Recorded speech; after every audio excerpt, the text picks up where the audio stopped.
നമസ്കാരം. സ്പോട്ട് ലൈവിലേക്ക് സ്വാഗതം. സംസ്ഥാനത്ത് ഒരു മാസം ഓൺലൈൻ തട്ടിപ്പിലൂടെ നഷ്ടമാകുന്നത് 45 കോടി രൂപയെന്ന റിപ്പോർട്ട്. കഴിഞ്ഞ 4 മാസത്തെ കണക്കനുസരിച്ചാണ് ഞെട്ടിപ്പിക്കുന്ന വിവരങ്ങൾ പുറത്തു വന്നത്. ഇതിന്റെ ഇരകളാകുന്നതിൽ കൂടുതലും പ്രൊഫഷണലുകളാണ്. സൈബർ തട്ടിപ്പ് സംഘങ്ങൾക്കായി അനധികൃതമായി വൻതോതിൽ സിം കാർഡുകൾ സംഘടിപ്പിച്ച് കൈമാറുന്ന സംഘങ്ങൾ പ്രവർത്തിക്കുന്നതായും കേന്ദ്ര ഏജൻസികൾ സംസ്ഥാന ആഭ്യന്തര വകുപ്പിനെ അറിയിച്ചിട്ടുണ്ട്. വൻതോതിൽ സിം കാർഡ് വിൽക്കുന്ന 5 സ്ഥലങ്ങളുടെ വിവരങ്ങളും കൈമാറി. കഴിഞ്ഞ ദിവസം മലപ്പുറത്ത് 1 കോടി രൂപ തട്ടിയെടുത്തുന്ന ഒരു വീട്ടമ്മയുടെ സ്ത്രീയുടെ പരാതിയുമായി ബന്ധപ്പെട്ട് അന്വേഷണം നടത്തിയപ്പോഴാണ് ഞെട്ടിപ്പിക്കുന്ന പല വിവരങ്ങളും പുറത്തു വന്നത്. ഇതിൻ്റെ അടിസ്ഥാനത്തിൽ കർണാടക സ്വദേശിയെ മലപ്പുറം പോലീസ് പിടികൂടുന്നു. ഏകദേശം 40,000-ഓളം വ്യാജ സിം കാർഡുകളിൽ നിന്നും ഇയാളിൽ നിന്നും പിടിച്ചെടുത്തു. രാജ്യത്താകമാനം പ്രവർത്തിക്കുന്ന ഒരു വൻ റാക്കറ്റിന്റെ സംഘമാണ് കഴിഞ്ഞ ദിവസം മലപ്പുറത്ത് പിടിയിലായ പ്രതി എന്നാണ് ലഭിച്ചിരിക്കുന്ന വിവരങ്ങൾ. CV അനുമോദ് ചേരുന്നുണ്ട് ഈ വാർത്തയുടെ വിശദാംശങ്ങളുമായി. അനുമോദ്, കഴിഞ്ഞ ദിവസം അനുമോദ് തന്നെ റിപ്പോർട്ട് ചെയ്ത ഒരു വാർത്തയാണ്. സംസ്ഥാനത്ത് നിരവധി ആളുകൾ ഈ സൈബർ തട്ടിപ്പിന്റെ ഓൺലൈൻ തട്ടിപ്പിന് ഇരകളാകുന്നുണ്ടെന്ന്. അത് പല രീതിയിലുള്ള തട്ടിപ്പുകളാണ്.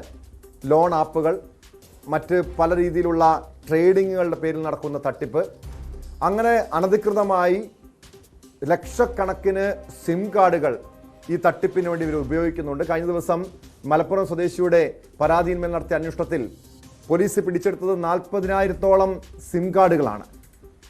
അതിൻ്റെ അടിസ്ഥാനത്തിൽ പരിശോധിച്ചപ്പോൾ സംസ്ഥാനത്താകമാനം ഇത്തരത്തിൽ വ്യാജ സിം കാർഡുകൾ നൽകുന്ന ഏജൻസികളുണ്ട്, തട്ടിപ്പ് സംഘങ്ങളുണ്ടെന്നൊക്കെ പറയപ്പെടുന്നു. നിലവിൽ ഈ പോലീസിന്റെ അന്വേഷണവുമായി ബന്ധപ്പെട്ട് എന്തൊക്കെ വിവരങ്ങളാണ് പുറത്തു വന്നിരിക്കുന്നത്, ലഭ്യമായിരിക്കുന്നത് അനുമോദം? നമ്മൾ കഴിഞ്ഞ ദിവസം ഇതുമായി ബന്ധപ്പെട്ട ആദ്യ വാർത്ത റിപ്പോർട്ട് ചെയ്തിരുന്നു. ഡൽഹി സ്വദേശിയായ അബ്ദുൾ റോഷന്റെ അറസ്റ്റോടെയാണ് ഈ ഒരു സൈബർ തട്ടിപ്പിന്റെ ഒരു പ്രധാന കണ്ണി പുറത്തു വരുന്നത്. പറഞ്ഞത് ടിപ്പ് ഓഫ് ദ ഐസ്ബർഗ്, അത് മഞ്ഞുമലയുടെ ഒരു അറ്റം മാത്രമാണിത് എന്നാണ് പറഞ്ഞിരുന്നത്. മലപ്പുറത്തെ അന്വേഷണം സംബന്ധിച്ച് നമ്മൾ അന്വേഷണ ഉദ്യോഗസ്ഥരുമായി ബന്ധപ്പെട്ടപ്പോൾ മനസ്സിലാക്കാൻ കഴിഞ്ഞ കാര്യങ്ങളിൽ ഏറ്റവും പ്രധാനപ്പെട്ട കാര്യം, മലപ്പുറത്ത് ഇവർക്ക് രജിസ്റ്റർ ചെയ്ത അല്ലെങ്കിൽ ലഭിച്ച പരാതി 1 മാത്രമാണെങ്കിലും അനുബന്ധമായിട്ട് ഇവർ നടത്തുന്ന അന്വേഷണങ്ങൾ ഈ തട്ടിപ്പിന്റെ നാൾവഴികളിലേക്ക് എത്തിക്കുന്നു എന്നുള്ളതാണ് നമുക്ക് പോലീസുമായി സംസാരിച്ചപ്പോൾ മനസ്സിലാക്കാൻ കഴിഞ്ഞ ഒരു കാര്യം. അതായത് ഇതിൽ ഈ വേങ്ങര സ്വദേശിയിൽ നിന്നും 1,08,00,000 രൂപ തട്ടിയെടുത്തു എന്ന പരാതിയിലാണ് മലപ്പുറം സൈബർ പോലീസ് ഇതിൽ അന്വേഷണം തുടങ്ങുന്നത്. ഇതുമായി ബന്ധപ്പെട്ട തട്ടിപ്പുകളെല്ലാം നടന്നിരിക്കുന്നത്, അല്ലെങ്കിൽ ഇതിന്റെ മുഖ്യമായിട്ടുള്ള കേന്ദ്രമെല്ലാം തന്നെ കർണാടക മടിക്കേരി കേന്ദ്രീകരിച്ചുകൊണ്ടാണ്. ഈ മടിക്കേരിയിലെ ഒരു സ്വകാര്യ സിം വിതരണ ശൃംഖലയിൽപ്പെട്ട ഒരാളാണ് ഈ റോഷൻ. അയാളുടെ ബന്ധം ഉപയോഗിച്ച് ഇതേ മേഖല, അതായത് ഈ ടെലികോം മേഖലയിൽ നിന്നും വിവിധ തരത്തിലുള്ള സിമ്മുകൾ, അത് ഒരാളുടെ ബയോമെട്രിക് അടയാളങ്ങൾ ഉപയോഗപ്പെടുത്തി 3ഉം 4ഉം സിമ്മുകൾ അവരറിയാതെ അവരുടെ പേരിൽ എടുത്ത് അത് മറ്റ് തട്ടിപ്പ് ആവശ്യങ്ങൾ, സൈബർ തട്ടിപ്പിന് വേണ്ടി ഉപയോഗിക്കുന്നു എന്നുള്ളതാണ്. ഇതിൽ പ്രധാനമായിട്ടും കണ്ടെത്തിയ ഒരു കാര്യം, എവിടെ നിന്നാണ് ഇവർ ചെയ്യുന്നത് എന്ന് കണ്ടെത്താൻ കഴിയാത്തൊരവസ്ഥ. ഇനി ഈ സിം കാർഡിന്റെ ഉടമയെ കേന്ദ്രീകരിച്ച് അന്വേഷണം നടത്തിയാൽ അത് ചെന്നെത്തുക യഥാർത്ഥത്തിൽ ബയോമെട്രിക് വിവരങ്ങൾ നൽകിയ ഈ തട്ടിപ്പുമായിട്ട് യാതൊരു ബന്ധവുമില്ലാത്ത ആളുകളിലേക്കായിരിക്കും. അങ്ങനെ ഇതിന്റെ ഈ താഴെ തട്ടിലേക്ക് അന്വേഷണം ചെന്നെത്താൻ കഴിയാത്ത ഒരു സാഹചര്യമാണ് ഇത്തരം കേസുകളിൽ ഉണ്ടാകുന്നത്. ഇതുമായി നമുക്കറിയാം, സൈബർ അവയർനെസ് എന്നൊരു കാര്യമാണ് ഇവിടെ അടിസ്ഥാനപരമായി ചെയ്യേണ്ടത് എന്നാണ് സൈബർ പോലീസ് തന്നെ ഇതുമായി ബന്ധപ്പെട്ടുള്ള വലിയ ഒരു മെസ്സേജ് ആയിട്ട് നൽകുന്നത്. അതായത് നമുക്ക് മൊബൈലിൽ വരുന്ന ഒരു മെസ്സേജ്, അത് നമ്മളുമായി ബന്ധപ്പെട്ട ബാങ്കിന്റെ മെസ്സേജ് എന്ന തരത്തിലായിരിക്കാം ഒരുപക്ഷെ വരിക, അതല്ലെങ്കിൽ ഏതെങ്കിലും ഓൺലൈൻ സൈറ്റുകളിൽ നിന്നുള്ള ഓഫറുകളായിട്ടായിരിക്കാം, അതല്ലെങ്കിൽ നമ്മൾ മറ്റെന്തെങ്കിലും സൈറ്റുകൾ നോക്കുമ്പോൾ കുക്കികളായിട്ട് അല്ലെങ്കിൽ പരസ്യത്തിന്റെ രീതിയിലായിരിക്കും വരിക. അങ്ങനെ ഈ തരത്തിലുള്ള പരസ്യങ്ങളിൽ ഒരിക്കൽ ക്ലിക്ക് ചെയ്ത് കഴിഞ്ഞാൽ നമ്മളിൽ നിന്നും വിവരങ്ങൾ ചോർത്തുവാൻ കഴിയുന്ന തരത്തിലുള്ള സംവിധാനമാണ് ഒരുക്കുന്നത്. നമ്മളുടെ അനുവാദമോ സമ്മതമോ ഇല്ലാതെ ഇത്തരത്തിലുള്ള തട്ടിപ്പുകൾ 80% നടക്കുന്നില്ല എന്നതൊരു വസ്തുതയാണ്. പക്ഷേ അതിനെക്കുറിച്ച് കൃത്യമായ അവയർനെസ്സും ധാരണയും ഇല്ലാത്തവർ അബദ്ധങ്ങളിൽ ചെന്ന് ചാടിയാണ് ഈ പണം ഏറെയും നഷ്ടമാകുന്നത് എന്നാണ് പോലീസിന്റെ തന്നെ വിലയിരുത്തലുള്ളത്. കാരണം ഇതിന്റെ ഈ ഒരു തട്ടിപ്പ് സംഘത്തിന്റെ ശൈലി, അവരുടെ രീതി അത് മനസ്സിലാക്കാതെ ഇവരുടെ വലയിൽപ്പെടുകയാണ് സാധാരണക്കാർ.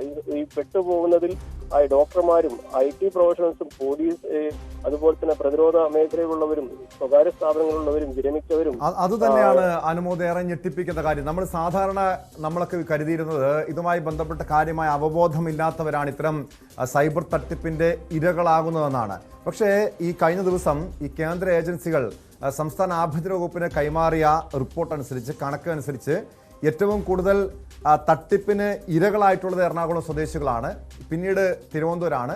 എല്ലാം ഉന്നത ജോലിയുള്ളവരും വിദ്യാഭ്യാസമുള്ളവരുമാണ്. ഡോക്ടർമാർ, IT പ്രൊഫഷണൽസ് ഒക്കെയാണ് ഈ തട്ടിപ്പിൻ്റെ, ഈ ട്രേഡിംഗ് തട്ടിപ്പിൻ്റെയും ലോൺ ആപ്പിൻ്റെയും ഒക്കെ ഇരകളായവരിൽ കൂടുതലും. നേരത്തെ നമ്മൾ ചർച്ച ചെയ്തിട്ടുള്ള വിഷയമാണ് ഇത്.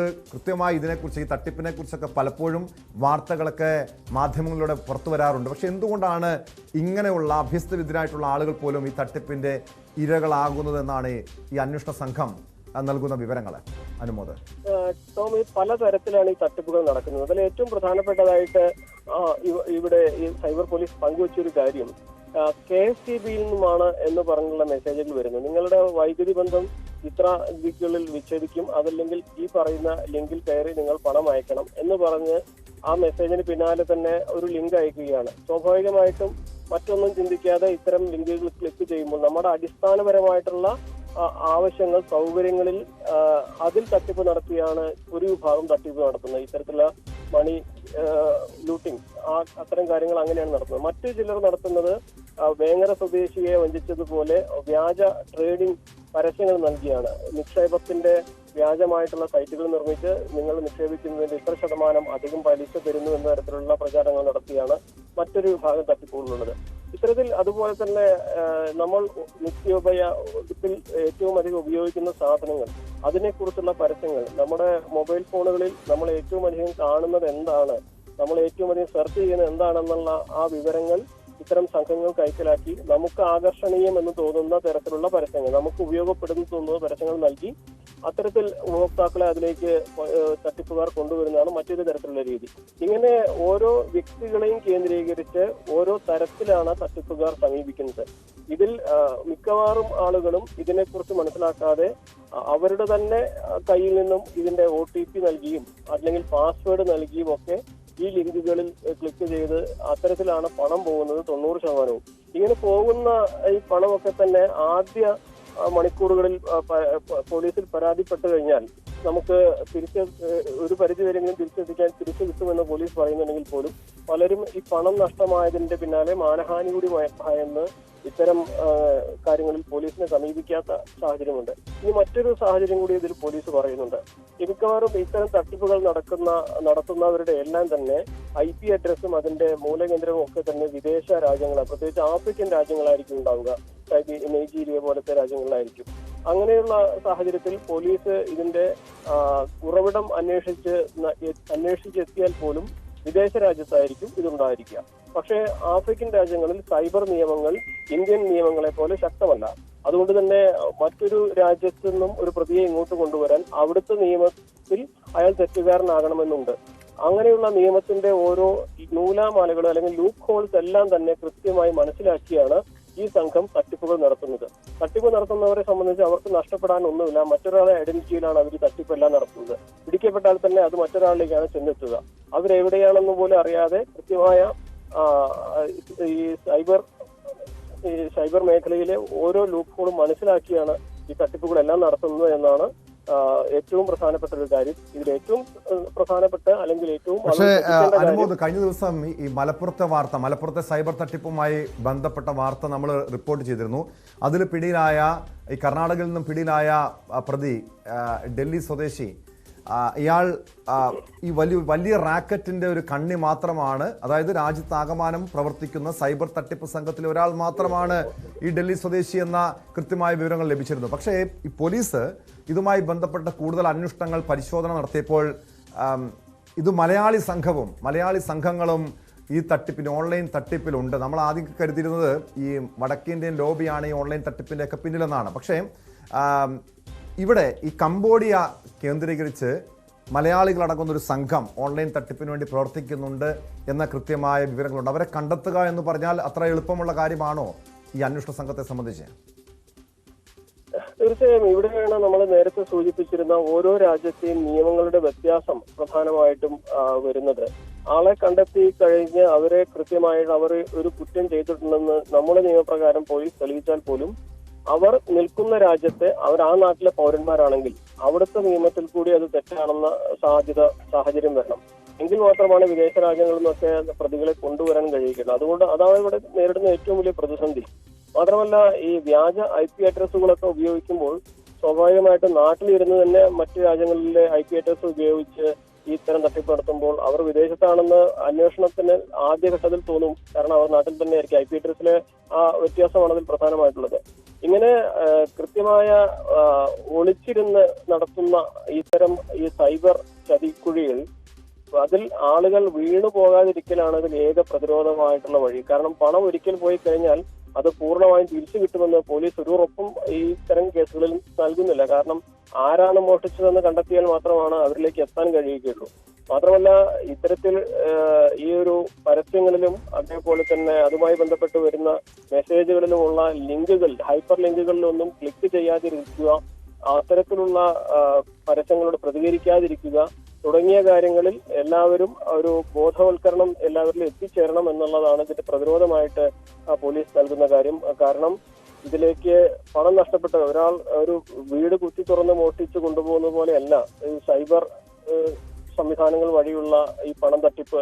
കാരണം അത്തരത്തിലൊരു മോഷ്ടാവിനെ കണ്ടെത്താനും അതിൽ നിന്നും മോഷണം മുതൽ തിരികെ പിടിക്കാനും എളുപ്പത്തിൽ സാധിക്കും. പക്ഷെ ഇത്തരത്തിലുള്ള സൈബർ സംഘങ്ങളെ തിരിച്ചറിയാൻ പോലും കഴിയാത്ത സാഹചര്യത്തിൽ ആ പണം കണ്ടെത്തി തിരിച്ചു പിടിക്കുക എന്നുള്ളത് പോലീസിനെ സംബന്ധിച്ച്, നിയമ സംവിധാനങ്ങളെ സംബന്ധിച്ച് അത്ര എളുപ്പമല്ല എന്നുള്ളൊരു വസ്തുതയാണ്. അപ്പോൾ സ്വയം ഈ കാര്യങ്ങൾ മനസ്സിലാക്കി അതിനെ തിരിച്ചറിഞ്ഞ് പ്രതിരോധിക്കുക മാത്രമാണ് ഇതിൽ പ്രായോഗികമായിട്ടുള്ള ഒരു വഴിയെന്ന് പോലീസ് തന്നെ നിർദ്ദേശിക്കുകയും ചെയ്യുന്നുണ്ട് കേട്ടോ. വ്യക്തമാണ്. മലപ്പുറത്തുനിന്ന് CB അനുമോദാണ് വിവരങ്ങൾ നൽകിയത്. അനുമോദ് സൂചിപ്പിച്ചതുപോലെ ഒരു സ്വയം പ്രതിരോധം തീർക്കുക, ജാഗ്രത പുലർത്തുക എന്നത് മാത്രമാണ് ഇത്തരം സൈബർ തട്ടിപ്പിന് ഇരകളാകാതിരിക്കാനുള്ള വഴി. കാരണം സാധാരണ വീട്ടമ്മമാർ മാത്രമല്ല, ഡോക്ടേഴ്സും എഞ്ചിനീയർമാരും IT പ്രൊഫഷണൽസും അധ്യാപകരും അടക്കം നിരവധി ആളുകളാണ് ഓരോ ദിവസവും കേരളത്തിൽ സൈബർ തട്ടിപ്പിന് ഇരകളാകുന്നത്. ഇത്തരം തട്ടിപ്പിന് ഇരയായാൽ ഉടൻ തന്നെ പോലീസിനെ അറിയിക്കാനുള്ള മറ്റ് നിയമ സംവിധാനങ്ങൾ തേടാം, നിയമസഹായങ്ങൾ തേടാം. അതല്ലാതെ പലരും ഈ മാനഹാനി ഭയന്ന് പരാതിപ്പെടാറില്ല. പക്ഷേ ഇത്തരം പരാതിപ്പെടാതിരിക്കുമ്പോൾ തട്ടിപ്പ് സംഘങ്ങൾ വീണ്ടും സജീവമായി രംഗത്തിറങ്ങും. മാത്രമല്ല, ഒരു മാസം നമ്മുടെ കേരളത്തിൽ നിന്ന് മാത്രം ഈ തട്ടിപ്പ് സംഘങ്ങൾ കൊണ്ടുപോകുന്നത് 45 കോടി രൂപയെന്നാണ് നിലവിൽ ആഭ്യന്തര വകുപ്പ്, കേന്ദ്ര ഏജൻസികൾ സംസ്ഥാന ആഭ്യന്തര വകുപ്പിന് കൈമാറിയിരിക്കുന്ന റിപ്പോർട്ടിൽ പറയുന്നത്. സ്പോട്ട് ലൈവിനെ പരിശോധിക്കുന്ന എറണാകുളം ആലുവയിലൊരു ഗുണ്ടാക്രമണവുമായി ബന്ധപ്പെട്ട വാർത്തയാണ്. ആലുവയിൽ മാധ്യമ പ്രവർത്തകയുടെ വീടിന് നേരെ ഗുണ്ടാക്രമണം. കലാകൗമുദിയുടെ പ്രാദേശിക ലേഖിക ജിഷ ബാബുവിന്റെ വീടിന് നേരെയാണ് ആക്രമണമുണ്ടായത്. വീടിന്റെ വാതിലുകളും ജനലുകളും ഇരുചക്ര വാഹനങ്ങളും തല്ലി തകർത്തു. സംഭവത്തിൽ 5 പേരെ ആലുവ ഈസ്റ്റ് പോലീസ് അറസ്റ്റ് ചെയ്തു. ഒരു വീഡിയോ വെച്ചു, അവന് വീഡിയോ ഇല്ലാന്ന് പറഞ്ഞു. ആ വീഡിയോ ഇല്ലാന്ന് പറഞ്ഞ് തീരുന്നതിന് മുമ്പ് തന്നെ ഇവന് വേറെ കഴുത്ത കയറി പിടിക്കുന്നു. പകുതി സിറ്റ് ഔട്ടിലും പകുതി അകത്തോട്ട് ഞാൻ വീണു. എന്നിട്ട് എനിക്ക് എഴുന്നേക്കാൻ പറ്റാണ്ടായി കഴിഞ്ഞ് കഴിഞ്ഞപ്പോൾ ഞാൻ ഭാര്യയും മോളും മാത്രമേ ഉള്ളൂ. എനിക്ക് ആൺപിള്ളേരൊന്നും ആരുമില്ല. പിന്നെ മോള് ഗർഭിണിയായിട്ട് ഇപ്പം 5-ാം തീയതി അന്ന് ഡേറ്റ് പറഞ്ഞേക്കണം, ഓപ്പറേഷൻ ഡേറ്റ് പറഞ്ഞേക്കാണ്. അപ്പോൾ അതിന് 3 ദിവസം മുമ്പാണ് ഈ സംഭവം ഉണ്ടാവണം. അപ്പോൾ അവർ വന്നിട്ട് പൊക്കി നോക്കുമ്പോൾ ഇങ്ങനെ മാറ്റാൻ നോക്കിയിട്ട് മാറ്റാൻ പറ്റണില്ല. അപ്പോൾ ഇവർ കരഞ്ഞു, ഒച്ച വെച്ച് കരഞ്ഞു കഴിഞ്ഞപ്പോൾ ഈ അനിയൻ്റെ മക്കളും അയലക്കാരും അയലക്കത്തുള്ള ആൾക്കാരും എല്ലാവരും വന്ന് കൂടിയിട്ട് ആണ് ഇവനെ പിടിച്ച് അവിടെ നിന്ന് മാറ്റി കഴിഞ്ഞപ്പോഴേക്കും അവരുടെ വീട്ടിൽ നിന്ന് ആങ്ങളമാർ ആരൊക്കെ എന്ന് പറഞ്ഞിട്ട് കുറേ ആൾക്കാരും വന്ന് ഇവനെ പിടിച്ച് വലിച്ചു കൊണ്ടുപോയി അതിൻ്റെ പെരക്കാത്തിട്ട് അവരാണ് തല്ലിയത്. എന്നിട്ട് തല്ലിയെന്നും പറഞ്ഞുകൊണ്ട് ഇവൻ തല്ലിയെന്നും പറഞ്ഞുകൊണ്ടാണ് എൻ്റെ ബാബുവിൻ്റെ മോൻ തല്ലിയെന്നും പറഞ്ഞുകൊണ്ടാണ്. തല്ലിയത് അവരാണ്, ഞങ്ങൾ കണ്ടുകൊണ്ടൊക്കെയാണ്. എന്നെ വിട്ടൂല ഇവര് പിടിച്ചു വെച്ച് എന്നെ അവസ്ഥ എന്റെ മുറ്റത്തൊന്നും ഇറക്കിയില്ല. നമ്മള് വിളിച്ച് വിവരം അറിയിച്ചു കഴിഞ്ഞപ്പോൾ പോലീസ് ഇവിടെ വന്നു കഴിഞ്ഞിട്ട് പോലീസുകാർ ഇവിടെ വന്നപ്പോൾ ആ പ്രതികൾ പോയിന്ന് അറിഞ്ഞു കഴിഞ്ഞപ്പോൾ പോലീസും പോയി. പക്ഷെ ഒരു പോലീസിന്റെ ഒരു പ്രൊട്ടക്ഷൻ ഇവിടെ ഉണ്ടായില്ല എന്നുള്ളതാണ് സംഭവം. അത് ഉണ്ടായിരുന്നെങ്കിൽ രണ്ടാമതും വന്ന് ഇതുപോലെ അതിക്രമം ഇവിടെ ചെയ്യില്ലായിരുന്നു. കാരണം ഇത്തരം നമ്മുടെ മക്കള് ഒരു തെറ്റും ചെയ്യാത്ത പിള്ളേരാണ്. ആ പിള്ളേർക്ക് എന്തെങ്കിലും സംഭവിച്ചായിരുന്നെങ്കിൽ ഞാൻ ആരോടാ പറയാ? തീർച്ചയായിട്ടും നമ്മുടെ പിള്ളേർക്ക് ജീവന ഭീഷണി തന്നെയാണിത്. കാരണം ഇത്രയും മാരകമായിട്ടുള്ള ആയുധങ്ങളാണ് അവരുടെ കൈവശം ഉണ്ടായിരുന്നത്. അത് വെച്ചിട്ടാണ് ഇവർ ഇതുപോലെ ചെയ്തിരിക്കുന്നത്. കാരണം അത് പരാതി നമ്മൾ ഇന്നലെ അവിടെ കൊടുത്തിട്ടുണ്ട്. കാരണം നമുക്ക് ആ ഒരു മാനസികാവസ്ഥയിലല്ല നമ്മളിപ്പോൾ ഉള്ളത്. പിന്നെ അത് കൂടാതെ നമ്മുടെ ഇന്നലെ ഇവിടെ പോലീസ് രാത്രി ഇവിടെ ഉണ്ടായിരുന്നു. ഈ സംഭവം നടന്നിട്ട് ഇപ്പോഴും ഇവിടെ പോലീസിന്റെ ആവശ്യമാണ്. പക്ഷേ ഈ നേരം വരെ ഇവിടെ പോലീസ് ഇല്ല. വളരെ അടുത്താണ് പോലീസിൽ പല പ്രാവശ്യം ഈ വീട്ടുടമ പത്രലേഖിക ഇൻഫർമേഷൻസ് കൊടുത്തിരുന്നു. വേണ്ട, ഇപ്പൊ അടിച്ച് പൊളിച്ചതിന് ശേഷം പോലീസ് വന്ന് കേസെടുക്കാനായിട്ട് ഈ കുട്ടിയെ പോലീസ് സ്റ്റേഷനിൽ കൊണ്ടുപോയി പോലീസ് സ്റ്റേഷനിൽ വെച്ച് മൊഴിയെടുത്തുകൊണ്ടിരിക്കുമ്പോൾ രണ്ടാമതും അവർ വന്നു എന്ന് പറഞ്ഞാൽ അത് വളരെ ഗൌരവത്തോടെ കാണേണ്ട ഒരു വിഷയമാണ്. അത് പോലീസിന്റെ ഏറ്റവും അനാസ്ഥ എന്ന് വേണമെങ്കിൽ ചൂണ്ടിക്കാണിക്കാം. ഡാനി ഇപ്പോൾ ചേരുന്നു കൊച്ചിയിൽ നിന്ന് ഈ വാർത്തയുടെ വിശദാംശങ്ങളുമായി. ഡാനി, വലിയ രീതിയിലുള്ള ആക്രമണമാണ് ഈ ഗുണ്ടാ സംഘം ആലുവയിലെ വീട്ടിൽ അഴിച്ചുവിട്ടത്. ഇരുചക്ര വാഹനങ്ങൾ പൂർണ്ണമായും തകർക്കുക, വീടിന് കാര്യമായ കേടുപാടുകൾ സംഭവിക്കുന്ന അവസ്ഥ. എന്താണ് ആക്രമണത്തിന് കാരണമെന്ന് കണ്ടെത്തിയിട്ടുണ്ടോ, വ്യക്തമായിട്ടുണ്ടോ? നിലവിൽ പോലീസിന്റെ കസ്റ്റഡിയിൽ 5 പേരുണ്ട്. ഇവർ തന്നെയാണ് അക്രമികളെന്ന്, പ്രതികളെന്ന് പോലീസ് ഉറപ്പിക്കുകയാണോ ഡാനി?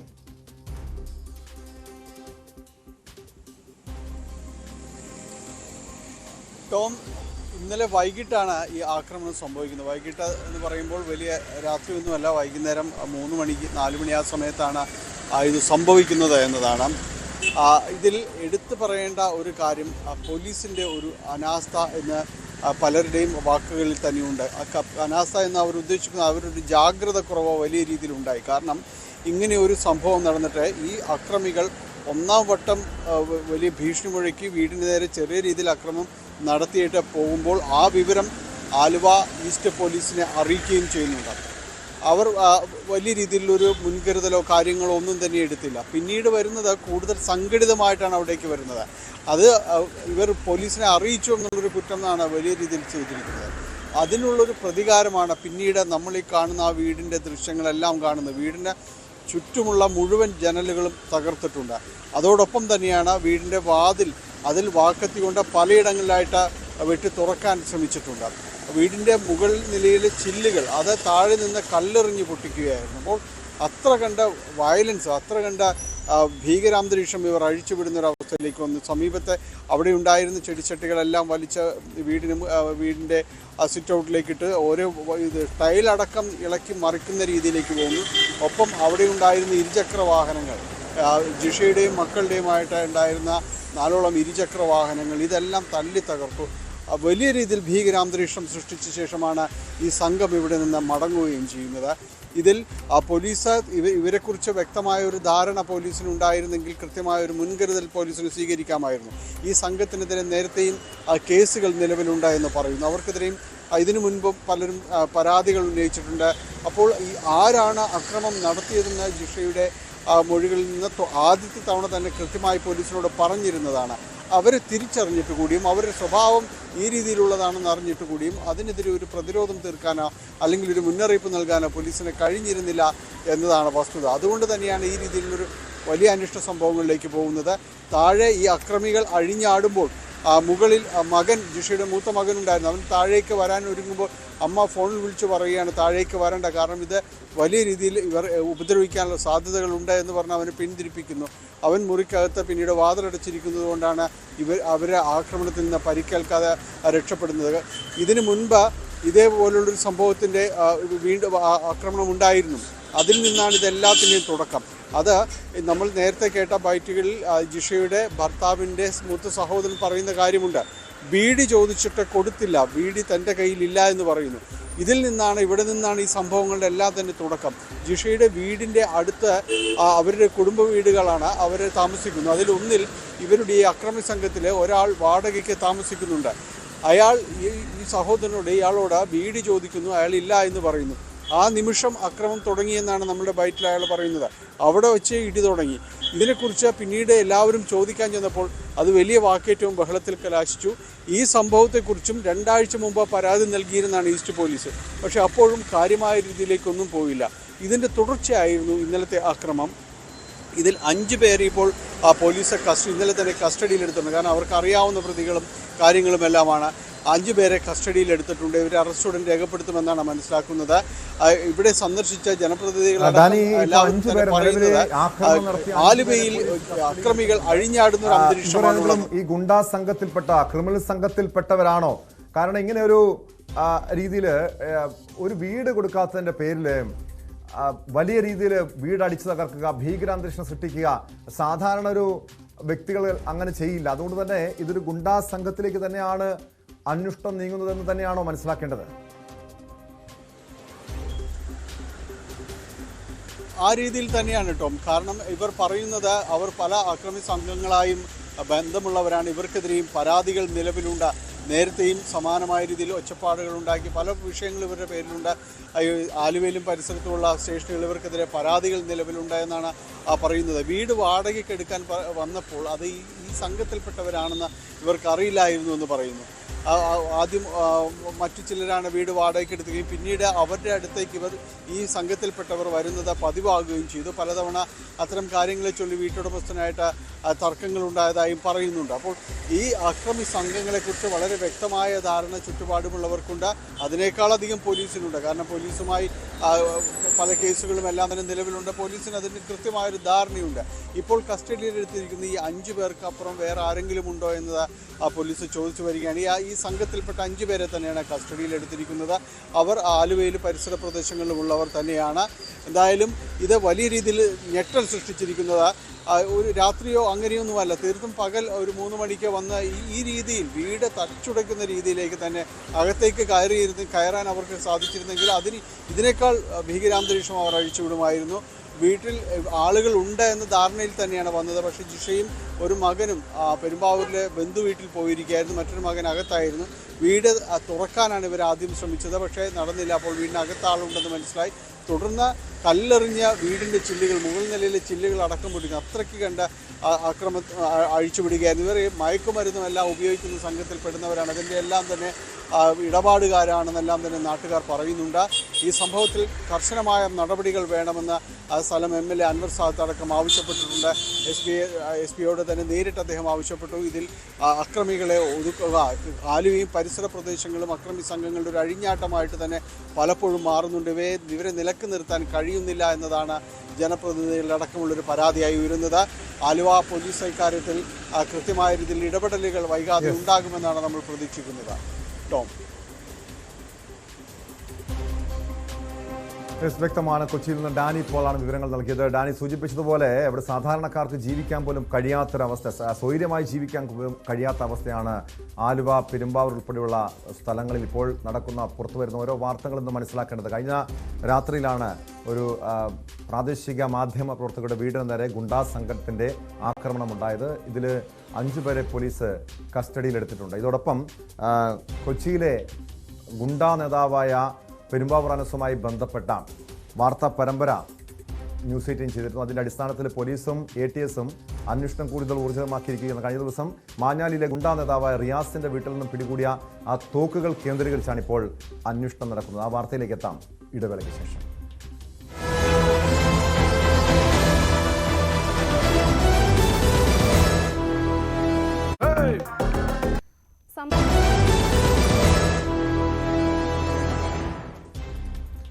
സ്പോട്ട് ലൈവ് തുടരുന്നു.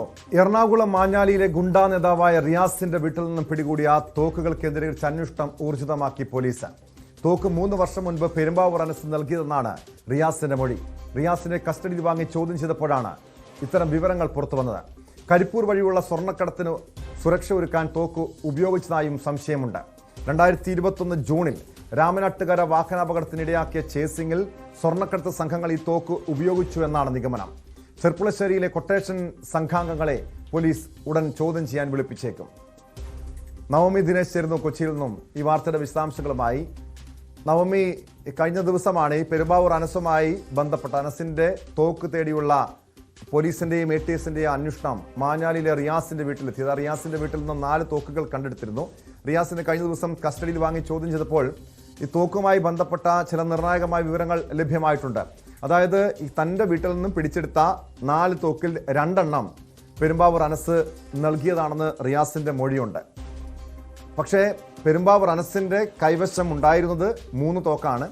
അങ്ങനെയെങ്കിൽ ആ 3ാമത്തെ തോക്ക് എവിടെയാണെന്ന് ഇതുവരെയും കണ്ടെത്താൻ കഴിഞ്ഞിട്ടില്ല. പിന്നെ അതോടൊപ്പം തന്നെ പോലീസിനെ സംബന്ധിച്ച് ഈ റിയാസിന്റെ വീട്ടിൽ നിന്ന് കണ്ടെത്തിയ 4 തോക്കിൽ 2 എണ്ണം പെരുമ്പാവൂർ അനസിൻ്റെതാണെങ്കിൽ മറ്റ് 2 എണ്ണം ആരുടേതാണ് എന്ന കാര്യത്തിലൊരു വ്യക്തത വന്നിട്ടുണ്ടോ നവമി?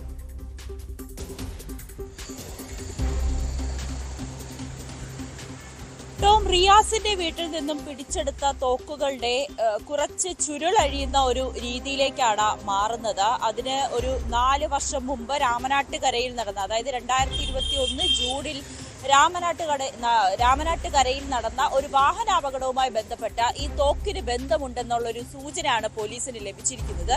നമുക്കറിയാവുന്നതുപോലെ തന്നെ അന്ന് 2021 ജൂലൈയിൽ പുലർച്ചെ നടന്നൊരു വാഹനാപകടം, ആദ്യം ഒരു സാധാരണ വാഹനാപകടമെന്ന് പോലീസ് കരുതി അതിൽ 5 യുവാക്കൾ മരിക്കുകയും ചെയ്തു. പിന്നീട് നടത്തിയ അന്വേഷണത്തിലാണ് അതൊരു കൊട്ടേഷൻ സംഘം അംഗങ്ങളുടെ വാഹനങ്ങളാണ് അപകടത്തിൽപ്പെട്ടത്. മരിച്ച 5 പേരും കൊട്ടേഷൻ സംഘാംഗങ്ങളാണെന്നും പോലീസ് കണ്ടെത്തിയത്. അതാകട്ടെ ഒരു സ്വർണ്ണക്കടത്തുമായി ബന്ധപ്പെട്ട് ചെർപ്പുളശ്ശേരി എന്നുള്ള ഒരു കൊട്ടേഷൻ സംഘ അംഗങ്ങളാണ് മരിച്ചതെന്ന് പോലീസിന് അറിയുകയും ചെയ്തു. അത് കൊടുവള്ളി സംഘാംഗങ്ങൾ, അതായത് എയർപോർട്ടിൽ നിന്നും കടത്താൻ ഉദ്ദേശിച്ച സ്വർണവുമായി അതിനെ ചേസ് ചെയ്തു പോയ വാഹനമായിരുന്നു ചെർപ്പുളശ്ശേരി സംഘാംഗങ്ങളുടേത്. അതാണ് വാഹനാപകടത്തിൽ പെടുകയും 5 പേരുടെ മരണത്തിനിടയാക്കുകയും ഒക്കെ ചെയ്തത്. വർഷങ്ങൾക്കിപ്പുറം 4 വർഷങ്ങൾക്കിപ്പുറം ഈ കേസുമായി ബന്ധപ്പെട്ട് മറ്റൊരു കേസുമായി ബന്ധപ്പെട്ട് ന്യൂസ് 18 പുറത്തുവിട്ട ഔറംഗസീബിന്റെ വെളിപ്പെടുത്തലുമായി ബന്ധപ്പെട്ട് പോലീസിന്റെ അന്വേഷണം എത്തി നിൽക്കുന്നത് 2021 നടന്ന ആ ഒരു വാഹനാപകടവുമായി ബന്ധപ്പെട്ട ഈ തോക്കിന് ബന്ധമുണ്ടെന്നുള്ളൊരു കണ്ടെത്തലിലേക്കാണ്. എന്തായാലും വളരെ ഞെട്ടിപ്പിക്കുന്ന ഒരു വിവരമാണ് പുറത്തു വരുന്നത്. അതായത് റിയാസിന്റെ വീട്ടിൽ, മാഞ്ഞാലിയിലുള്ള റിയാസിന്റെ വീട്ടിൽ നിന്നും പിടിച്ചെടുത്ത തോക്ക്, അത് 4 തോക്കുകളാണ് പിടിച്ചെടുത്തത്. അതിൽ 2 എണ്ണം പെരുമ്പാവൂർ അനസ് എന്ന കൊട്ടേഷൻ തലവന്റെയാണ്, ഗുണ്ടാ തലവന്റെ തോക്കുകളാണ്. ഈ 2 തോക്കുകളും ഈ നമ്മൾ നേരത്തെ സൂചിപ്പിച്ച രാമനാട്ടുകര വാഹനാപകടവുമായി ബന്ധപ്പെട്ട അന്ന് ഈ സ്വർണം കടത്തുന്നതിന് വേണ്ടി ചെർപ്പുളശ്ശേരി സംഘത്തിന്റെ കയ്യിലുണ്ടായിരുന്ന തോക്കുകളാണ്. അന്ന് അവർ ആ ഒരു ഈ സ്വർണ്ണക്കടത്തുമായി ബന്ധപ്പെട്ട് കൊണ്ടുവരാൻ വേണ്ടി ഒരു സെക്യൂരിറ്റിക്ക് വേണ്ടി ഉപയോഗിച്ച തോക്കുകളാണ് 4 വർഷം കഴിഞ്ഞ് റിയാസിന്റെ വീട്ടിൽ നിന്ന് പിടിച്ചെടുത്തതെന്നുള്ളൊരു സൂചനയാണ് പോലീസിന് ലഭിക്കുന്നത്. റിയാസ് പറയുന്നുണ്ട് ഇത് ചെർപ്പുളശ്ശേരി സംഘത്തിന് അന്ന് സ്വർണം കടത്തുന്നതിന് വേണ്ടി നൽകിയ പെരുമ്പാവൂർ അനസ് നൽകിയ തോക്കുകളാണ്. പെരുമ്പാവൂർ അനസ് നൽകിയ 2 തോക്കുകളാണ് ഇന്ന് പോലീസ് പിടിച്ചെടുത്ത തോക്കെന്നാണ് റിയാസ് പോലീസിന് മൊഴി നൽകിയിരിക്കുന്നത്. റിയാസിന്റെ പെരുമ്പാവൂർ അനസിന്റെ കയ്യിൽ 3 തോക്കുകളാണുള്ളത്. ഇതുവരെ ഈ ചെർപ്പുളശ്ശേരി സംഘം ചിത്രത്തിലില്ലായിരുന്നു. ഇപ്പോൾ ഈ ചെർപ്പുളശ്ശേരി സംഘത്തെ കുറിച്ചുള്ള മൊഴിയും റിയാസ് നൽകിയിട്ടുണ്ട്. സ്വാഭാവികമായും ഇനി അന്വേഷണം നീങ്ങേണ്ടത് ചെർപ്പുളശ്ശേരിയിലെ കൊട്ടേഷൻ സംഘങ്ങളിലേക്കാണ്. പോലീസ് ഉടൻ തന്നെ ചോദ്യം ചെയ്യാൻ വിളിപ്പിക്കാനുള്ള സാധ്യതയുണ്ട്. ഈ തോക്കുമായി ബന്ധപ്പെട്ട കാര്യങ്ങൾ മാത്രമായിരിക്കും അന്വേഷിച്ചറിയുക, അതോ അതിനപ്പുറം ഈ കരിപ്പൂർ വഴിയുള്ള സ്വർണ്ണക്കടത്ത്, മറ്റ് തട്ടിക്കൊണ്ടുപോകൽ, സ്വർണം പൊട്ടിക്കലടക്കമുള്ള പല വിഷയങ്ങളെക്കുറിച്ചും പല കേസുകളുമായി ബന്ധപ്പെട്ടും വീണ്ടും ഒരു അന്വേഷണം, പുനരന്വേഷണം നടത്താനുള്ള സാധ്യത കൂടി കാണണോ നവമി? തീർച്ചയായും ടോം, പോലീസ് ഈ തോക്കുമായി ബന്ധപ്പെട്ട ഈ റിയാസിന്റെ വീട്ടിൽ നിന്നും നടത്തിയ, അല്ലെങ്കിൽ പെരുമ്പാവൂർ അനസിന്റെ അനുയായികളുടെ വീട്ടിൽ നിന്നും നടത്തിയ റെയ്ഡുമായി ബന്ധപ്പെട്ട ഒരു അന്വേഷണമായിരുന്നു തുടക്കത്തിൽ പോലീസിന്റേത് എങ്കിൽ ഇപ്പോൾ അത് വീണ്ടും നീണ്ടിരിക്കുകയാണ്. ചെർപ്പുളശ്ശേരി സംഘത്തിലേക്ക് നീങ്ങുന്നു. ഇവർ ഈ തോക്ക് ഏതെങ്കിലും രീതിയിൽ ഉപയോഗിച്ചിട്ടുണ്ടോ? കാണാതായ പെരുമ്പാവൂർ അനസിന്റെ 1ാമത്തെ തോക്ക് എവിടെയാണ്? ആ തോക്ക് ഇനി മറ്റേതെങ്കിലും തരത്തിലുള്ളൊരു സ്വർണ്ണക്കടത്തിനോ അല്ലെങ്കിൽ ഗൂഢാലോചനയ്ക്കോ വധശ്രമത്തിനോ ഒക്കെ ഉപയോഗിക്കാൻ സാധ്യതയുണ്ടോ? അതോടൊപ്പം തന്നെ ഒരു തോക്ക് വയനാട്ടിലുള്ള ഒരു റിസോർട്ടിൽ കുഴിച്ചിട്ടിട്ടുണ്ട് എന്നുള്ള പോലീസിന് വിവരം ലഭിക്കുന്നു. ഈ വിവരം ലഭിച്ച ഉടനെ പോലീസ് ആ റിസോർട്ടിൽ പോയി പരിശോധിക്കുന്നു. ഈ വെളിപ്പെടുത്തലിന്റെ റിയാസ് നടത്തിയ വെളിപ്പെടുത്തലിന്റെ ഭാഗമായി ഈ റിസോർട്ടിലെത്തി പരിശോധിക്കുന്നുവെങ്കിലും ആ കുഴിച്ചിട്ട തോക്ക് ഇപ്പോൾ കാണാനില്ല. ഇത് തന്നെയാണ് പോലീസിന് സംശയം വർദ്ധിപ്പിക്കുന്നത്. ഇതിപ്പോൾ എങ്ങോട്ടായിരിക്കും പോയിരിക്കുക? ആരായിരിക്കും ഈ തോക്ക് മാറ്റിവെച്ചിട്ടുണ്ടാവുക? ഇനി ഇവർ ഇതുമായി ബന്ധപ്പെട്ട് കൂടുതൽ സ്വർണ്ണക്കടത്ത് അല്ലെങ്കിൽ സ്വർണം പൊട്ടിക്കൽ സംബന്ധിച്ച കാര്യങ്ങളിലേക്ക് കടക്കുമോ? ഈ തോക്ക് മറ്റേതെങ്കിലും വിധത്തിൽ ദുരുപയോഗം ചെയ്യാൻ സാധ്യതയുണ്ടോ എന്നീ കാര്യങ്ങളാണ് പോലീസ് അന്വേഷിക്കുന്നത്. അതോടൊപ്പം തന്നെ ഈ പിടിച്ചെടുത്ത 2 തോക്കുകളും പരീക്ഷിച്ചു നോക്കിയിട്ടുണ്ടെന്ന് റിയാസ് പറയുകയും ചെയ്തു. അത് ഏത് വിധത്തിലാണ് പരീക്ഷിച്ചത് എന്നതടക്കമുള്ള കാര്യങ്ങൾ പരിശോധിക്കുന്നതിന് വേണ്ടിയിട്ടായിരിക്കും ഇനി ചെറുപ്പുളശ്ശേരി സംഘത്തിലെ കേന്ദ്രീകരിച്ചുള്ള ഒരു അന്വേഷണത്തിലേക്ക് പോലീസ് കടക്കുക. അന്ന് രാമനാട്ടുകര അപകടവുമായി ബന്ധപ്പെട്ട 5 പേർ ചെറുപ്പുളശ്ശേരി സംഘത്തിലെ 5 പേരാണ് മരിച്ചിട്ടുണ്ടായിരുന്നത്. അതിൽ ബാക്കിയുള്ളവരെ കേന്ദ്രീകരിച്ചിട്ടുള്ള ഒരു അന്വേഷണമായിരിക്കും. വിശദമായ ചോദ്യം ചെയ്യലുകൾ, പെരുമ്പാവൂർ അനസിലേക്ക് നീളുന്ന കൂടുതൽ വെളിപ്പെടുത്തലുകൾ അല്ലെങ്കിൽ തെളിവുകൾ ശേഖരിക്കുക എന്നുള്ളൊരു ലക്ഷ്യത്തോടുകൂടി തന്നെയാണ് പോലീസിന്റെ തീർച്ചയായും. കാരണം ഈ നിലവിലെ ഈ തോക്കുമായി ബന്ധപ്പെട്ടാണ് അന്വേഷണം നടക്കുന്നതെങ്കിൽ പോലും സമാന്തരമായി പെരുമ്പാവൂർ അനസിനെ നാട്ടിലെത്തിക്കാൻ വേണ്ടിയുള്ള നീക്കമുണ്ട്. അനസ് വിദേശത്തേക്ക് വ്യാജ പാസ്പോർട്ടിൽ കടന്നതുമായി ബന്ധപ്പെട്ട കാര്യവും കൊച്ചി സിറ്റി പോലീസ് അന്വേഷിക്കുന്നുണ്ട്. മാത്രമല്ല കഴിഞ്ഞ ദിവസം ന്യൂസ് 18 മറ്റൊരു കാര്യം കൂടി പുറത്തുവിട്ടിരുന്നു. അധിനാൻ എന്ന താമരശ്ശേരി സ്വദേശിയുടെ അധിനാന്റെ വീട്ടിൽ കൊട്ടേഷൻ ആക്രമണം നടത്തുന്നു, അതിന് പിന്നിലും പെരുമ്പാവൂർ അനസാണെന്ന കൃത്യമായ വിവരങ്ങൾ, ശബ്ദ സന്ദേശവും വീഡിയോ CCTV ദൃശ്യങ്ങൾ സഹിതം ഉള്ള വിവരങ്ങൾ നമ്മൾ പുറത്തുവിട്ടതാണ്. അങ്ങനെയെങ്കിൽ അടുത്ത നീക്കങ്ങൾ ഇതോടൊപ്പം തന്നെ അനസുമായി ബന്ധപ്പെട്ട മറ്റ് ക്രിമിനൽ കേസുകളും പോലീസ് കാര്യമായി തന്നെ പരിശോധിക്കുന്നുണ്ടോ?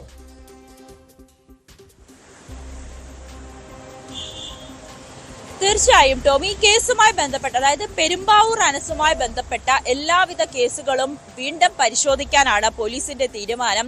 ഈ രാമനാട്ടുകരയിലെ അപകടവുമായി ബന്ധപ്പെട്ട ഈ തോക്കുകൾക്കും ഈ സംഘത്തിനും ബന്ധമുണ്ടെന്ന് കണ്ടെത്തിയ പോലീസ് തന്നെ കൂടുതൽ അന്വേഷണം, അതായത് ഈ വിഷയവുമായി ബന്ധപ്പെട്ട് ഈ കേസുമായി ബന്ധപ്പെട്ട കൂടുതൽ പരിശോധനയിൽ അല്ലെങ്കിൽ കൂടുതൽ അന്വേഷണത്തിൽ ഇനിയും പുറത്തു വരാനിരിക്കുന്ന അല്ലെങ്കിൽ പുറത്തു വരാത്ത പല കേസുകളുമായി ഇതിൽ ബന്ധമുണ്ടെന്ന് ഉറച്ച വിശ്വാസത്തിൽ തന്നെയാണ് പോലീസ്. അതുകൊണ്ട് തന്നെയാണ് ഈ കേസുമായി ബന്ധപ്പെട്ട് പെരുമ്പാവൂർ അനസിന്റെ അനുയായികൾ അല്ലെങ്കിൽ പെരുമ്പാവൂർ അനസിൽ നിന്നും വിട്ടുപോയ മറ്റു ചിലരുകൾ ഇവരിൽ നിന്നൊക്കെ വിശദമായിട്ടുള്ള ചോദ്യം ചെയ്യലുകൾ, മൊഴിയെടുപ്പുകൾ അടക്കമുള്ള കാര്യങ്ങളിലേക്ക് കടക്കാൻ തന്നെയാണ് പോലീസിന്റെ തീരുമാനം. UAPA ചുമത്തി പിന്നീട് ജയിലിൽ നിന്ന് 6 മാസത്തെ ശിക്ഷയ്ക്ക് ശേഷം ജയിലിൽ നിന്നും പുറത്തിറങ്ങിയ പെരുമ്പാവൂർ അനസ് എറണാകുളം ജില്ലയിലേക്ക് വിലക്കുണ്ടായിരുന്നു. അതുകൊണ്ടായിരുന്നു ചെറുപ്പുളശ്ശേരിയിലേക്ക് പോവുകയും അവിടെ പെരുമ്പാവൂർ അനസിന് വേണ്ട സൗകര്യങ്ങൾ ഒരുക്കിക്കൊടുത്ത പല കൊട്ടേഷൻ സംഘാംഗങ്ങളും വ്യക്തികളും ഉണ്ടെന്ന് പോലീസിന് മനസ്സിലാകുകയും ചെയ്തു. എന്തായാലും ഇവരടക്കമുള്ളവരിലേക്കുള്ള അന്വേഷണം നീളും. ഇവരിലെ വരും ദിവസങ്ങളിൽ കൂടുതൽ ചോദ്യം ചെയ്യലുകളും അറസ്റ്റും റെയ്ഡുകളും തന്നെ പോലീസിന്റെ ഭാഗത്തു നിന്നുണ്ടാകുമെന്നുള്ളൊരു വിവരം കൂടിയാണ് പോലീസ് ഉദ്യോഗസ്ഥരിൽ നിന്നും നമുക്ക് വ്യക്തമാകുന്നത്. ടോം,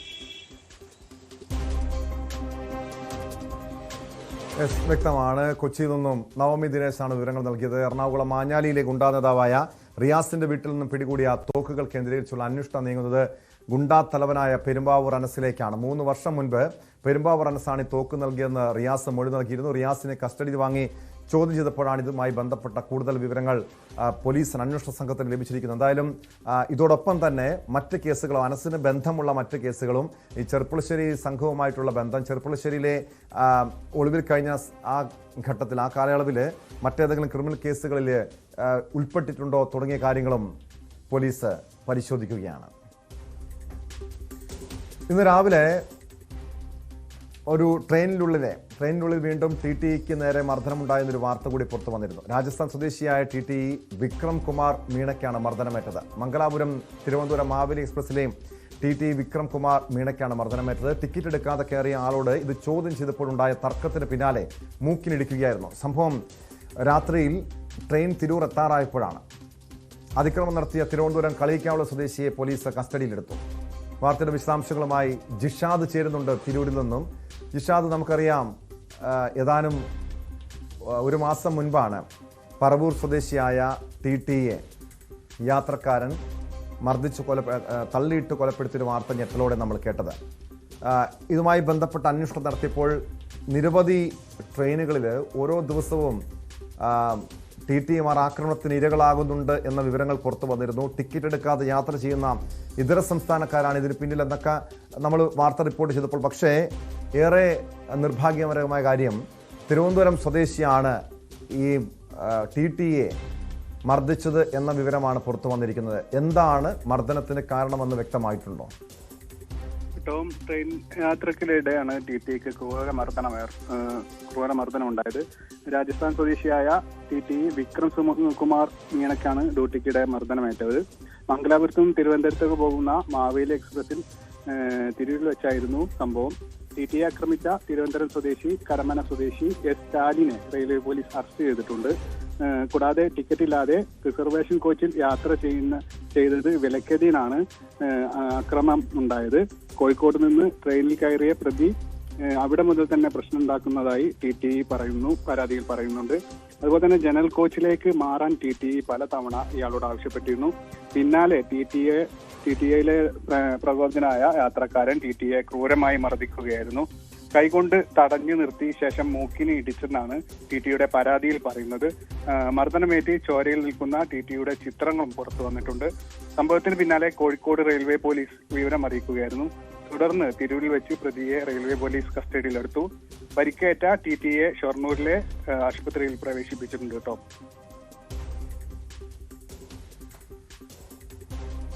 ഈ അക്രമിയായിട്ടുള്ള തിരുവനന്തപുരം കളിയിക്കാവിള സ്വദേശി ഇയാൾ ഏതെങ്കിലും ലഹരിക്കടിമയായിരുന്നോ, അതോ യാതൊരു പ്രകോപനവും ഇല്ലാതെ ഇങ്ങനെ മർദ്ദിക്കാനുള്ള കാരണം എന്താണ് ജിഷാദ്? ടോം, ഇയാൾ മദ്യലഹരിയിലായണോ എന്നുള്ള കാര്യങ്ങൾ പോലീസ് അന്വേഷിക്കുന്നുണ്ട്. ഇയാളെ വൈദ്യപരിശോധനയ്ക്ക് വിധേയമാക്കിയിട്ടുണ്ടെന്നാണ് അറിയാൻ കഴിയുന്നത്. ടോം,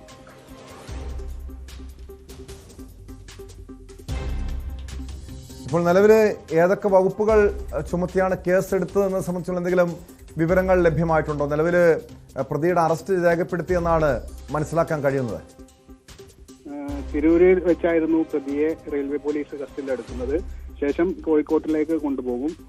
അവിടെ വെച്ചായിരിക്കും കൂടുതൽ നടപടിക്രമങ്ങളിലേക്ക് കടക്കുക. ജാമ്യമില്ലാത്ത വകുപ്പുകളിലായിരിക്കും കേസ് എടുക്കുക എന്നാണ് റെയിൽവേ പോലീസ് അറിയിച്ചിട്ടുള്ളത്. ജിഷാദ്, ഇത്തരം സംഭവങ്ങൾ അടിക്കടി നമ്മുടെ നാട്ടിൽ ഇപ്പോൾ ഉണ്ടാകുന്നുണ്ട്. ഞാൻ നേരത്തെ സൂചിപ്പിച്ചത് ഈ എറണാകുളം സ്വദേശിയായ പറവൂർ സ്വദേശിയായ ഒരു TTയെ ട്രെയിനിൽ നിന്നും തള്ളിയിട്ട് കൊലപ്പെടുത്തിയ സംഭവം ഏറെ ഞെട്ടലോടെയാണ് നമ്മൾ കേട്ടത്. ഏതാനും ഒരു മാസം മുൻപാണ് ഈ സംഭവം ഉണ്ടായത്. ഇങ്ങനെ ഈ TTമാർക്ക് നേരെ ആക്രമണം ഉണ്ടാകുന്ന സംഭവങ്ങൾ ഈ മലബാർ മേഖലയിൽ, മലപ്പുറം ജില്ലയിലടക്കം ഇതിനു മുൻപ് ഈ സമീപ കാലത്ത് റിപ്പോർട്ട് ചെയ്തിട്ടുണ്ടോ? ടോം, ഇത്തരം കാര്യങ്ങൾ റിപ്പോർട്ട് ചെയ്തില്ല. ടിക്കറ്റ് ഇല്ലാത്ത യാത്രക്കാർ റിസർവേഷൻ കോച്ചിൽ കയറുമ്പോൾ മാത്രമാണ് TTയുടെ പരിശോധന ഉണ്ടാകുന്നത്. ജനറൽ കമ്പാർട്ട്മെന്റിൽ മിക്കവാറും ഇത്തരത്തിലുള്ള പരിശോധന ഇല്ലാത്തത് കാരണമാണ് ഇത്തരത്തിലുള്ള ആക്രമണങ്ങൾ വരാൻ കാരണം. ഇപ്പോൾ TTയുടെ മൂക്കിനാണ് പരിക്കേറ്റിട്ടുള്ളത്.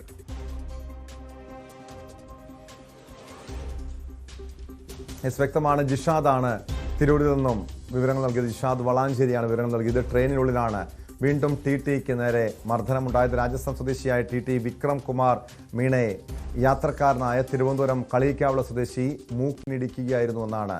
ടിക്കറ്റ് എടുക്കാതെ കയറിയത് ചോദ്യം ചെയ്തതിന്റെ പേരിലായിരുന്നു ആക്രമണം എന്നാണ് പോലീസ് നൽകുന്ന വിവരം. തിരുവനന്തപുരം കഴക്കൂട്ടത്ത് ഒരു കാർ കത്തി നശിച്ചൊരു വാർത്തയുണ്ട്. സംഭവത്തിൽ ദുരൂഹതയുണ്ടെന്നാണ് പറയപ്പെടുന്നത്. ആ വാർത്ത പരിശോധിക്കാം ഇടവേള കഴിഞ്ഞ്.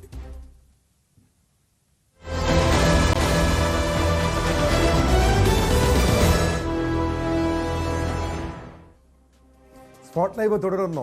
തിരുവനന്തപുരം കഴക്കൂട്ടത്ത് കാർ കത്തി നശിച്ചു. കഴക്കൂട്ടം മഹാദേവർ ക്ഷേത്രത്തിൽ ഉത്സവം കഴിഞ്ഞ ശേഷം അപകടകരമായി ഓടിച്ച കാർ മറ്റു വാഹനങ്ങളിൽ തട്ടിയതിനെ തുടർന്ന് പ്രദേശവാസികളുമായി തർക്കമുണ്ടായിരുന്നു.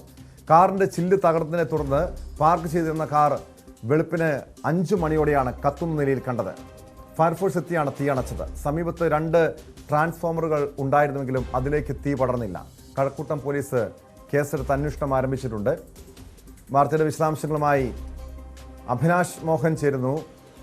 അഭിലാഷ്, ഈ ഒരു സംഭവത്തിന് പിന്നിൽ എന്തെങ്കിലും ദുരൂഹത സംശയിക്കണം? കാരണം ഈ അരുൺ മോഹൻ ചേരുന്നുണ്ട്. അരുൺ, ഈ സംഭവത്തിന് പിന്നിൽ എന്തെങ്കിലും ദുരൂഹത സംശയിക്കണം? കാരണം ഇത്തരം ഈ തീപിടുത്തം ഉണ്ടാകുന്നതിന് തൊട്ട് മുൻപ് രാത്രിയിൽ ഈ കാർ ഉടമയും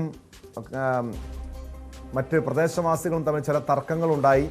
അതിൻ്റെ പിന്നാലെ ഉണ്ടായ എന്തെങ്കിലും സംഭവമാണ്, ഒരു പകവീട്ടലാണ് എന്ന് സംശയിക്കണം?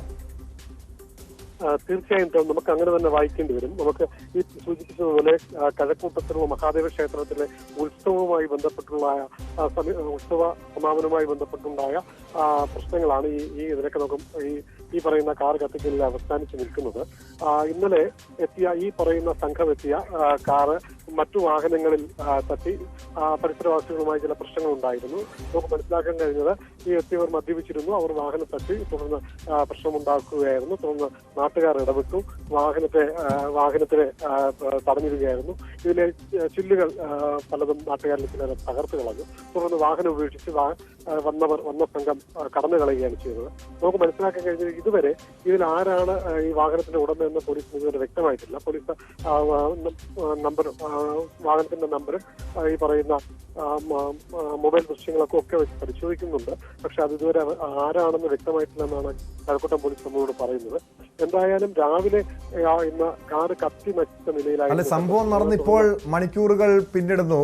ഇതുവരെയും പോലീസിന് ഇതുമായി ബന്ധപ്പെട്ട യാതൊരു പരാതിയും ലഭിച്ചിട്ടില്ലേ അരുൺ? കാരണം ഇത്തരമൊരു സംഭവം ഉണ്ടാകുന്നു, ഒരു തർക്കം പ്രദേശവാസികൾ ഉണ്ടാകുന്നു, പിന്നീട് ഇങ്ങനൊരു കാറ് കത്തിയ നിലയിൽ കണ്ടെത്തിയെങ്കിൽ അതിന് പിന്നിൽ ദുരൂഹത ഉണ്ടെന്ന് തന്നെ സംശയിക്കണം. പക്ഷെ എന്തുകൊണ്ടാണ് പരാതിയുമായി അവർ പോലീസിനെ സമീപിക്കാത്തത്? തീർച്ചയായും അവിടെ തന്നെയാണ് നമുക്കിപ്പോഴും ദുരൂഹത തുടരുന്നത്. നമുക്ക് മനസ്സിലാക്കാൻ കഴിഞ്ഞത് ആക്രമണം നടത്തി ആ സമയത്ത് വാഹനത്തെ നശിപ്പിക്കാൻ ശ്രമിച്ചവരെ പോലീസ് ചോദ്യം ചെയ്തു വരുന്നുണ്ട്. അവരെ സ്വമേധ കേസെടുത്ത് മറ്റു നടപടിയിലേക്കൊക്കെ പോകുന്നുണ്ടെങ്കിലും ഈ വാഹനത്തിന്റെ യഥാർത്ഥ ഉടമയിലേക്ക് പോലീസിന് ഇതുവരെ എത്താൻ കഴിഞ്ഞില്ല എന്നാണ് ഈ നിമിഷം നമുക്ക് മനസ്സിലാക്കാൻ കഴിഞ്ഞത്. അത് വരും മണിക്കൂറുകളിൽ എന്തായാലും നമുക്കത് പൂർണ്ണ ചിത്രം ലഭിക്കും. പക്ഷേ ആരാണ് ഇതിന്റെ പിന്നിൽ ഈ പറയുന്ന വാഹനത്തിൽ സഞ്ചരിക്കുന്ന സംഘം, അവരുടെ എങ്ങോട്ട് പോകുകയായിരുന്നു എന്നുള്ള വിവരങ്ങളൊക്കെ പോലീസ് ഇപ്പോഴും അജ്ഞാതമായി തന്നെയാണ് പറയുന്നത്. എന്തായാലും നമുക്ക് മനസ്സിലാക്കാൻ കഴിയുന്നത് പരിസരവാസികളായ അല്ലെങ്കിൽ ആ പ്രദേശത്തുണ്ടായിരുന്ന 2-3 പേരെ പോലീസ് ഇപ്പോൾ ചോദ്യം ചെയ്തു വരുന്നുണ്ട്. ഇതെന്താണ് സംഭവിച്ചത്? കാരണം ഈ ആക്രമണവുമായി ബന്ധപ്പെട്ട് വാഹനത്തെ ആക്രമിച്ചതുമായി ബന്ധപ്പെട്ട് കസ്റ്റഡിയിലെടുത്തില്ല, പോലീസ് സ്റ്റേഷനിൽ വിളിച്ചു വരുത്തി അവരെ ചോദ്യം ചെയ്തു വരുന്നുണ്ട് എന്നാണ് നമുക്ക് മനസ്സിലാക്കാൻ കഴിയുന്നത്. അവർക്കെന്തെങ്കിലും ഈ ആരുടെ കാറാണ് എന്നത് സംബന്ധിച്ചുള്ള വിവരങ്ങൾ ഈ നാട്ടുകാർ കഴിഞ്ഞ രാത്രിയിൽ ഈ പ്രശ്നങ്ങൾ ഉണ്ടാക്കിയവരെ പോലീസിന് അത്തരം വിവരങ്ങൾ നൽകിയിട്ടുണ്ടോ? പ്രത്യേകിച്ച് ഈ 3-അംഗ സംഘത്തെ 3 പേരെ പോലീസ് കസ്റ്റഡിയിലെടുത്തിട്ടുണ്ട്. അവരെ വിശദമായി ചോദ്യം ചെയ്യുകയാണ്.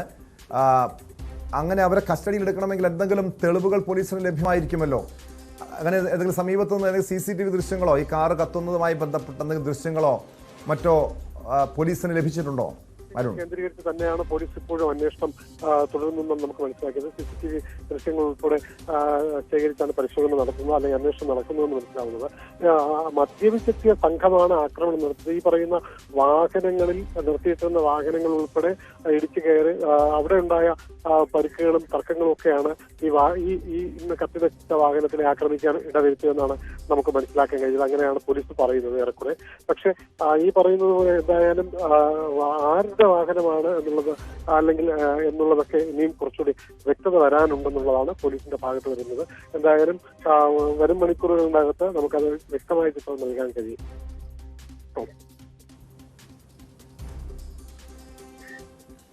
വ്യക്തമാണ്.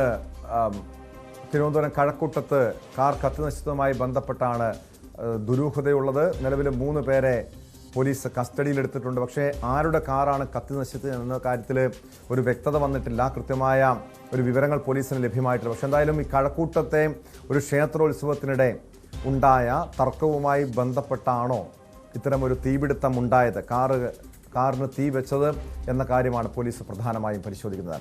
കണ്ണൂർ പാനൂർ വിഷ്ണുപ്രിയ കൊലക്കേസിൽ ശിക്ഷാവിധി അല്പസമയത്തിനകം. ആ വാർത്ത പരിശോധിക്കാം ഇടവേളയ്ക്ക് ശേഷം.